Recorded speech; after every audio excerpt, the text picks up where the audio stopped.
You ready to go, Greg? All set? Thank you, Owen. Appreciate that. Good evening and welcome to the Finance and Claims Committee of the Norwalk Common Council for today, Thursday, October 12th, 2023, beginning at 7:04 p.m. We'll start with the roll call. We have present with us Councilmember Nora Najelski-Eichner, Councilmember Jen McMurr, Councilmember Diana Revolus, and myself, Greg Burnett. So we have a quorum. So we'll move right into item 3 on the agenda, which is public participation. We receive any emails sent in to us prior to the meeting. Owen, are there any participants in the as an attendee that has their hand raised? I do not see any. No, we don't, Greg. Very good. Thank you. So with that, I will close public participation and continue moving forward in the agenda to item 4, which is approval of the minutes of the following Finance and Claims Committee meetings. And we have 3 sets of minutes to approve, starting with the August 10th, 2023 regular meeting. Do we have a motion to approve the minutes from August 10th?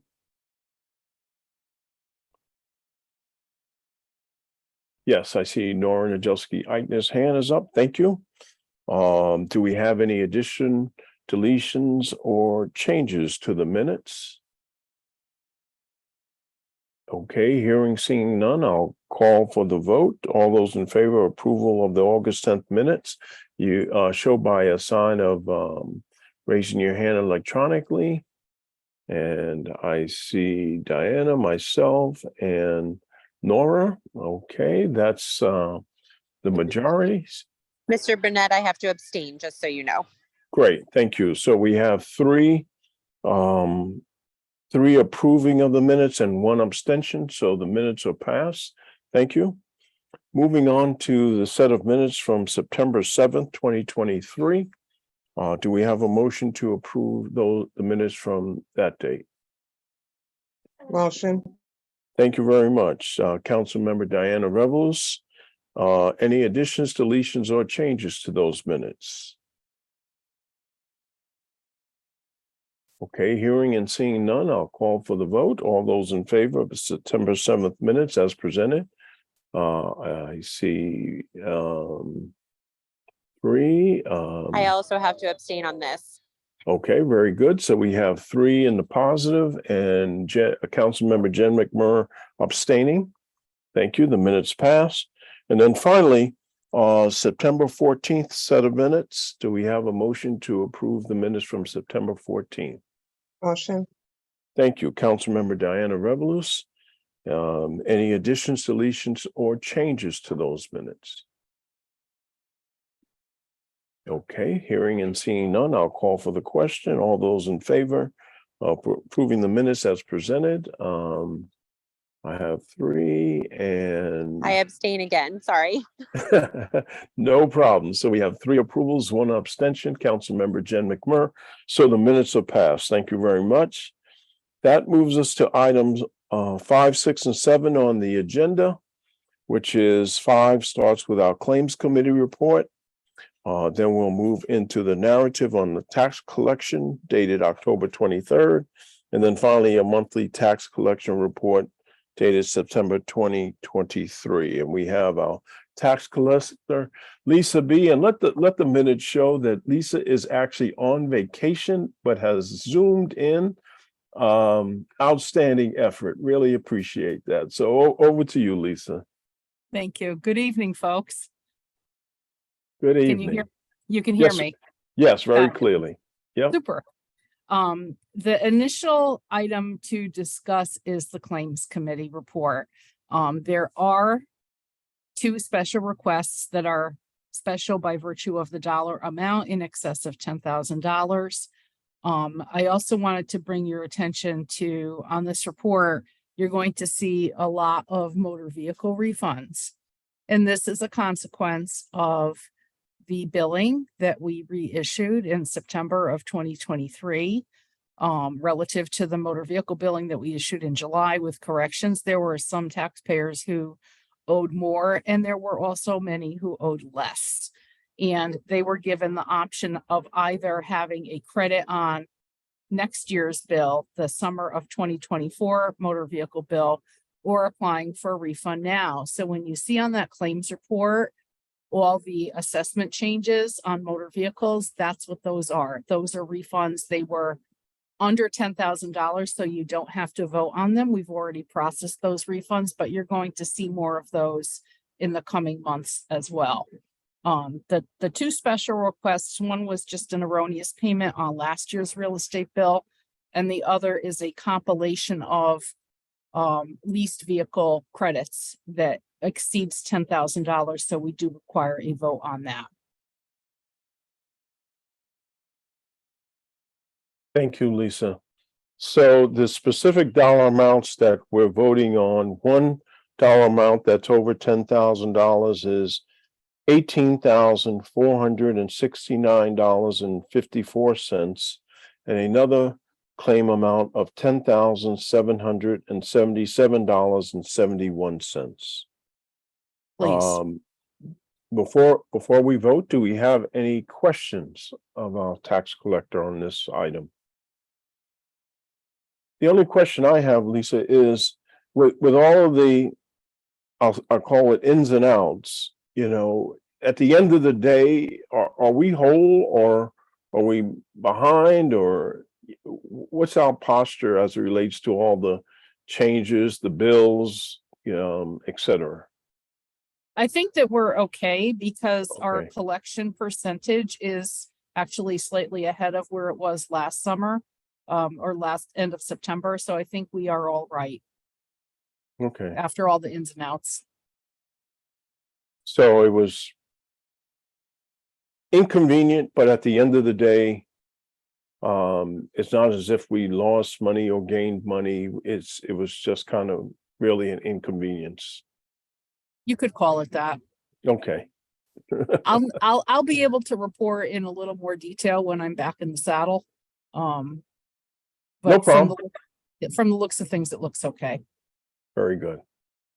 Okay, with that, call for a motion to approve the two claims over $10,000 for the claims report. And I see Motion. Councilmember Jen Oh. McMurr has her hand up. Thank you, Councilmember McMurr. I'll call for the question. All those in favor? Let's see, and it's unanimous. Thank you very much. So that will move on to the full Common Council for approval at the next council meeting, which will be held on Tuesday, October 24th. Thank you. Thank you. With that, we'll and- move to the narrative and the tax collector report. The narrative and the tax collector report for the month of September. We are at 54.41% of our adjusted levy of 375 plus million. We collected in excess of $204 million from June through the end of September. The first July, August, and September, the first quarter of the fiscal year. 52.94% of our sewer levy and 72.47% of our IPP levy. We're very slightly ahead of last year with regard to taxes and sewer, and behind with regard to the IPP.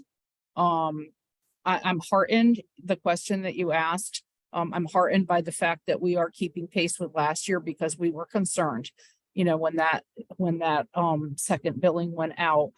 We also have not yet issued delinquent notices for motor vehicle taxes, because we were giving those taxpayers with adjusted bills until October 10th to pay. That was this past Tuesday.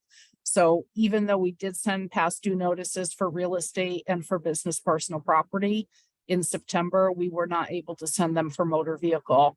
And at this point, we're probably just going to wait for the second installment billing, because that's going to be issued really about a month from now. We're going to start running those files in the middle of November. And we'll catch up then. But the collection went well. The delinquent billing went well.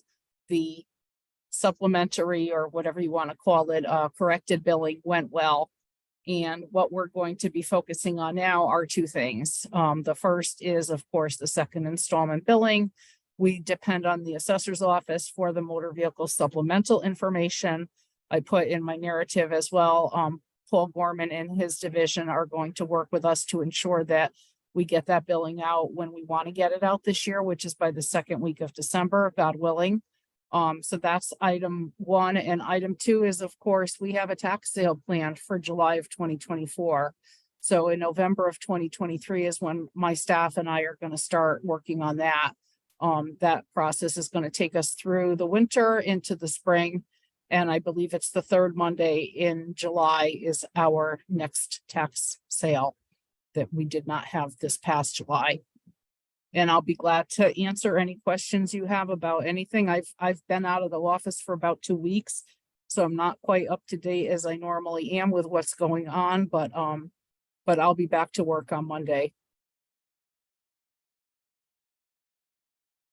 Thank you again, Lisa. Do we have any questions for our tax collector?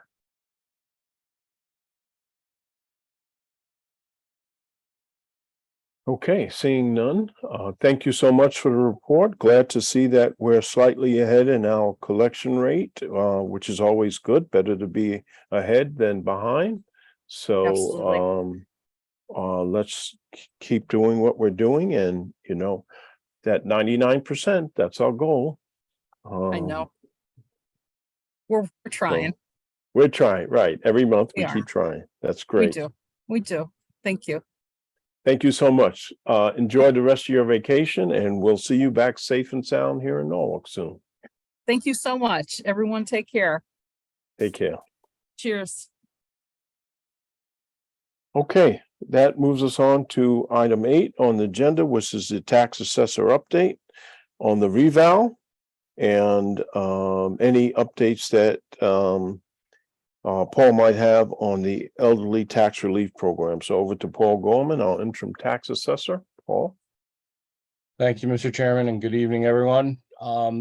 There were a couple of things in the agenda that provided a bunch of data.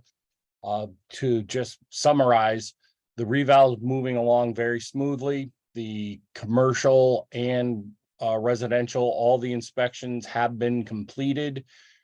October 1st marked the end of the, shall we call it, study period. And now all the sales that were in up until October 1st are being reviewed both by the commercial and residential teams to finish up their modeling. We are also in the process of doing one final blast out of, what do you call them, data mailers for the people who did not respond, and/or we also have a large batch of return mail that we're going to be sending them out again in an effort to get some last minute information from anybody that's willing to respond to that last blast of mail. So that pretty much encompasses what we've got going on with the reval. They're just continuing to do their modeling to come up with the values, which should be ready to be finalized at the end of November. And the increase, or not, I shouldn't say increase notices, the assessment notices should be ready to be mailed during the first week of December. Paul, do you want to talk a little bit about the planned communications efforts? Sure. John Valente and Gary? Fields are putting together a slideshow, and they've also developed a brochure that Vision is going to begin printing shortly so that they could start distributing it out to just major sites throughout the city where people could just pick it up. It's not going to be a mailing. It's going to just be drop these things off, and they are an educational pamphlet about the reval. And question, like trying to just a FAQ kind of a thing to keep people up to speed. I know John Valente is also planning on being at a Chamber of Commerce meeting at the beginning of November. I haven't seen an exact date for that yet, but he's going to be attending at least one meeting with the chamber. And I believe that, and Henry, correct me if I'm wrong, but a date has not been picked yet for when John and Gary are going to do their presentation for the council. I don't recall, but I would just want to remind everyone, John Valenti is in charge of the data on the commercial side. Gary Fields is the project manager for Vision on the residential. So they will combine to make one slide presentation with the public available to ask questions. So the council and the finance committee have asked about communications, and we've taken it very seriously, and we've scheduled it out to try to get the information out to the public in as many forums as we can. Great. Thank you for that, Paul and Henry, with the understanding that the bills will be mailed out early part of December. We'll work with you to identify a date in November for a public meeting where they can present their information. So this way people will have an opportunity to absorb that information, ask questions before they see the reval statements in their mail in December. So we'll work to get a date on that. Okay.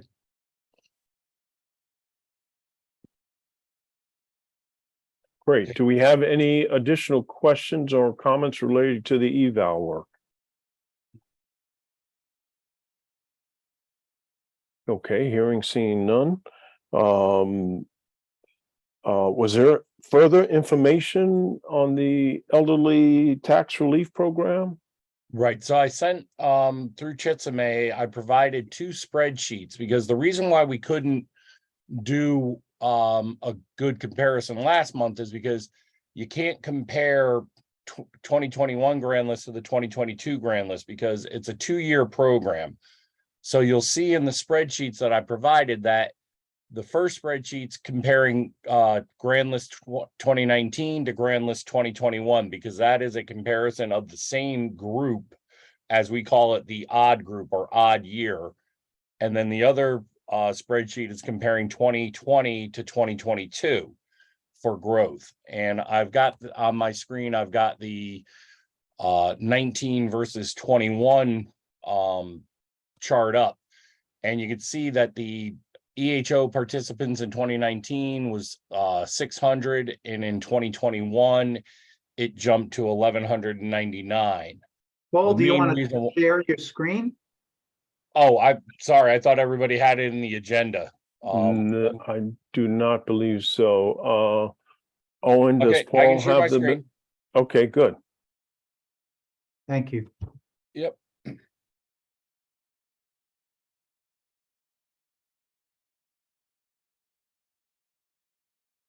Okay. So as you can see, where I was saying about that, it went from 600 to 1199, 599 additional participants. The amount of money that was being given out is up by almost $500,000, but that was because there was a pretty stark increase to the income levels that we were providing benefits to in between those 2 years. You went from only offering it to 70,200. It went up to 72,300, a $2,100 increase. So that brought a lot more people into the program. And then if we go to the other spreadsheet, this is the 2020 versus 2022. You'll also see that there was a 534 person increase. And in this, Hold on 1 second, Paul. You know what? You have to stop sharing and reshare again for us to see it.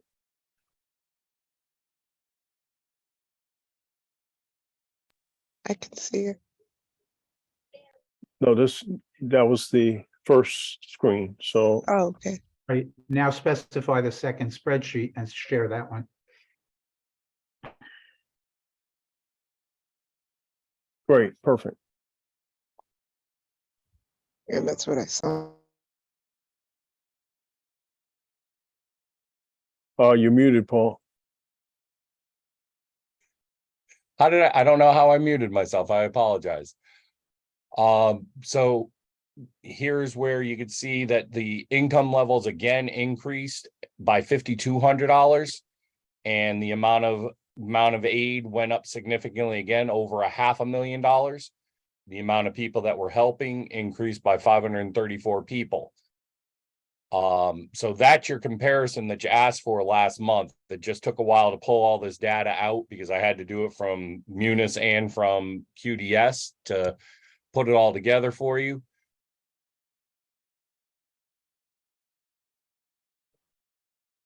Thank you for that effort, and this is great information because it is showing that more residents are being able to take advantage of this tax relief program by the fact that we've increased the threshold in terms of those that can be eligible for it. So we're reaching more people, which is great. Paul, can I ask a question? Sure. I assume on these spreadsheets, this is the city portion. What about the state elderly credit? Was there an expansion also, or is it just at the city level?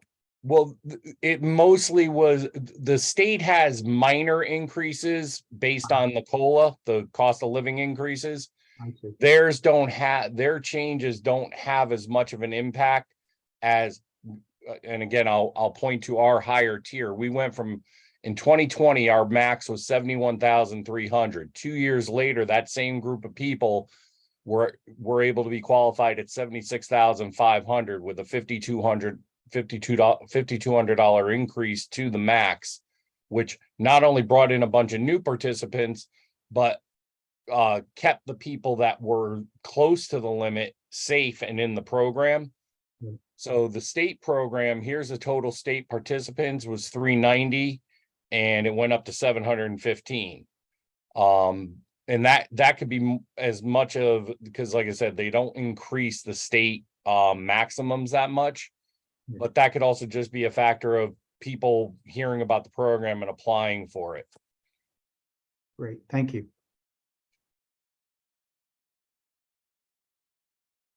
And if in the future, anybody wants any more research about, if you came up with an idea and you wanted to know how it would impact everyone, as far as like dollar amounts, we can try to pull data for you and run numbers for you to give you examples. Paul, do you anticipate that this was 2020, 2022? Do you anticipate in 2024 that we might have another increase to the income max, or do we plan to kind of stay current at the 76.5? Well, I'm going to defer to Henry on that because I've never been involved in the planning for what the max should be. My department doesn't decide the max as far as I know. That's more of a budget and planning based upon if they think the program's working right. That's my understanding. Yeah, I think, Greg, I think it's a policy decision by the mayor and council. And I think, $5,000 increase in the limit obviously brings many more people under the umbrella. I would also say 2019 to 21, and certainly the front end of 20 to 22, we're dealing with COVID, where people's incomes might have gone down. So it sounds like it helped expand the program at a time where people had the need. It's subject to discussion for the future on how it might affect the budget and our citizens. Thank you for that. So we'll take that into an account when we formulate the budget, but it's not an automatic that it'll increase. We'll have to see what factors might be impacted by such an increase. Right. Great, thank you. You can stop sharing at this point, Paul. Okay. Okay, Diana, you have your hand, Councilmember Revelous, do you have your hand up for a question?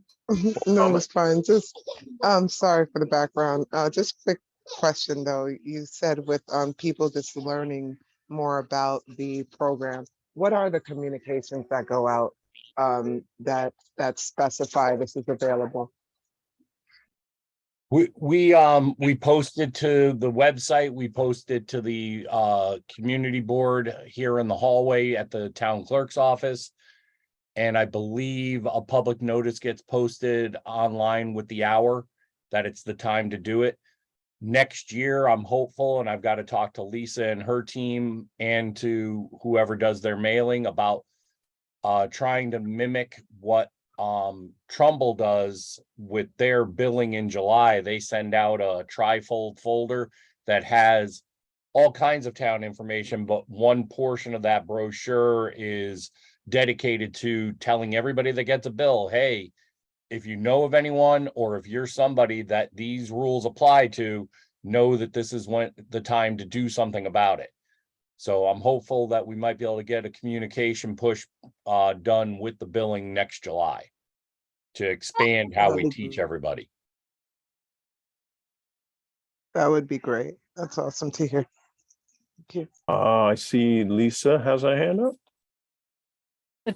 I think possibly the time to do it would be with the December billing with the real estate bills though, because the application period is in February. So if we send it in July, it's too late. So we could talk about it. Oh, so thank you for Okay, noting I that. didn't know if December, if we would be able to turn something around quickly enough. I was planning for the following year, but when you get back, we'll sit down and we'll talk about it and see if we could put something together for December. Yeah.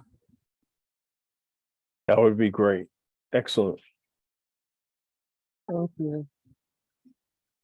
Okay, if there's no other further questions for Paul, well, thank you for that update on the elderly tax relief program and the comparisons. That was very helpful and useful information.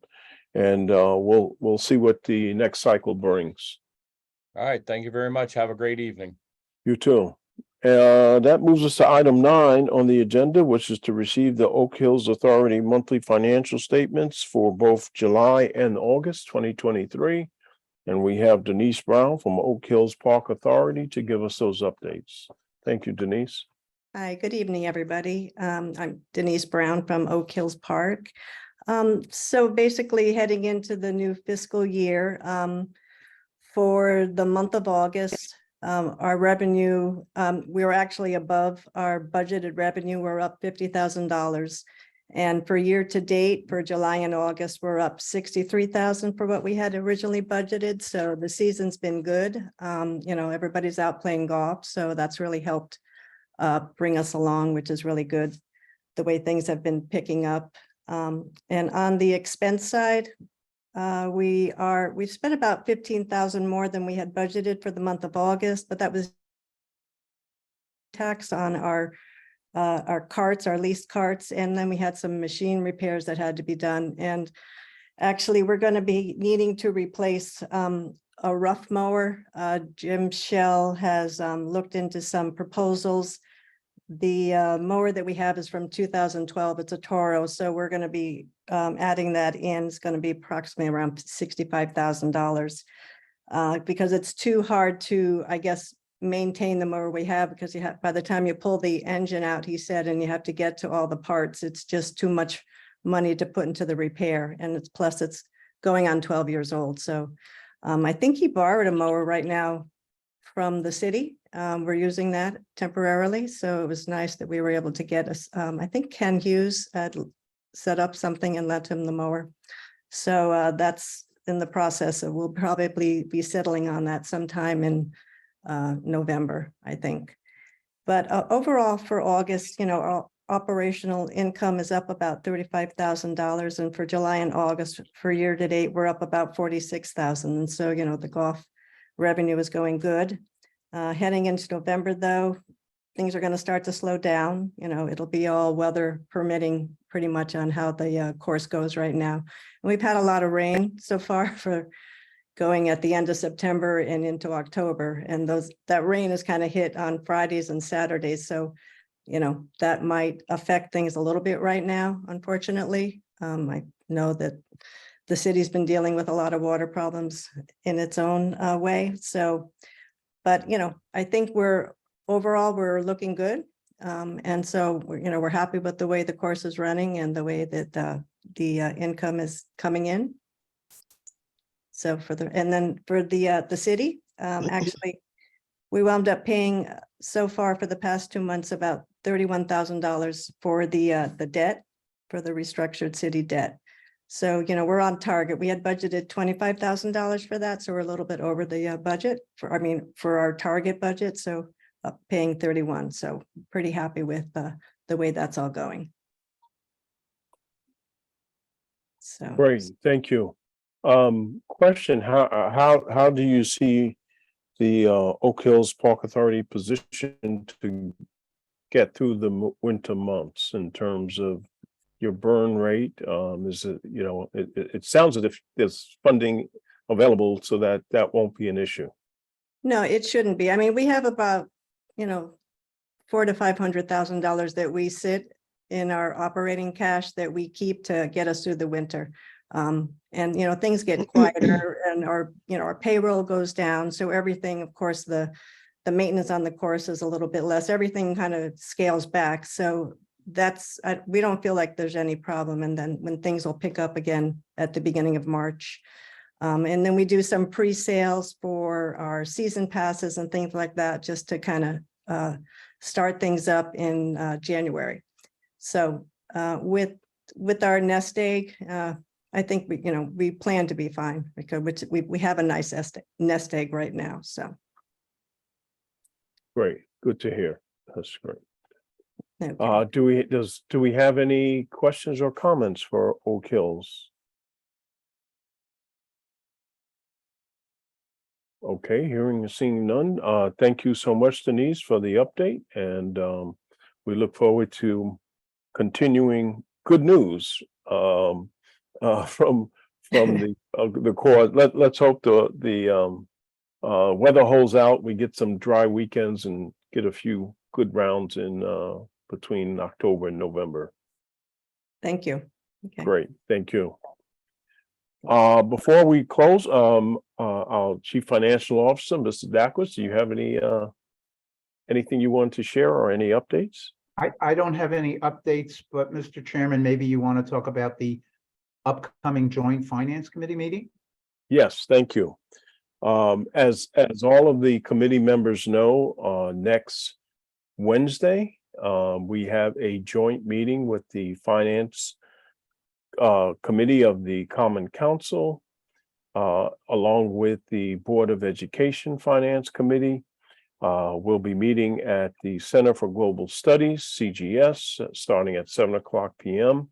It will be a hybrid meeting, so the public, if they're not able to attend in person, can Zoom in, as well as any member of the committee. So we anticipate that it will be a good dialogue. The true focus of the meeting is to give the public an opportunity to share their thoughts and offer provide any commentary they might have as it relates to the budget. This is the first of several joint meetings that we plan to have throughout the budget cycle. We'll have both the CFO, Henry Dakowitz, provide a brief update on kind of how we finished the end of the budget season, what key accomplishments we had from a financial standpoint, and also share kind of next steps in terms of a calendar for the budget cycle. And we'll have a similar presentation from CFO from the Board of Education, Lunda Asmani. He will also share how the Board of Ed finished the budget cycle, key accomplishments, etc., along with their planned calendar. We're both the city and Board of Education are very early in the budget cycle at this point, beginning to go out to departments to obtain what their budget projections look like. So it is not the intent at this meeting to be sharing specific numbers about the upcoming budget. It's just a little too early to do that, but it's not too early to get input from the public in terms of what they feel what are their thoughts and concerns as it relates to the upcoming budget? So this is really the opportunity to have that dialogue with the public. Again, it's next Wednesday, starting at 7 o'clock. And notices have gone out, and they will continue to go out to alert the public to Zoom in or show up in person and share their thoughts as it relates to the upcoming budget.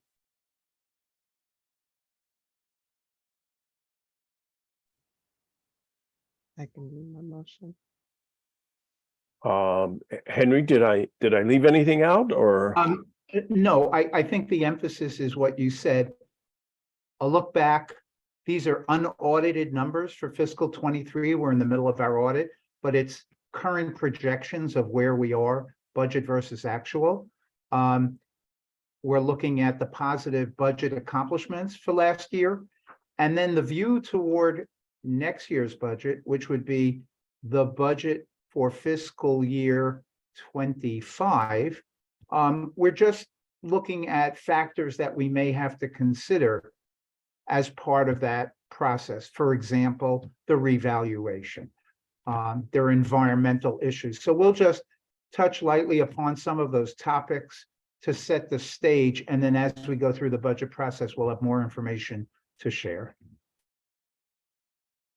Excellent.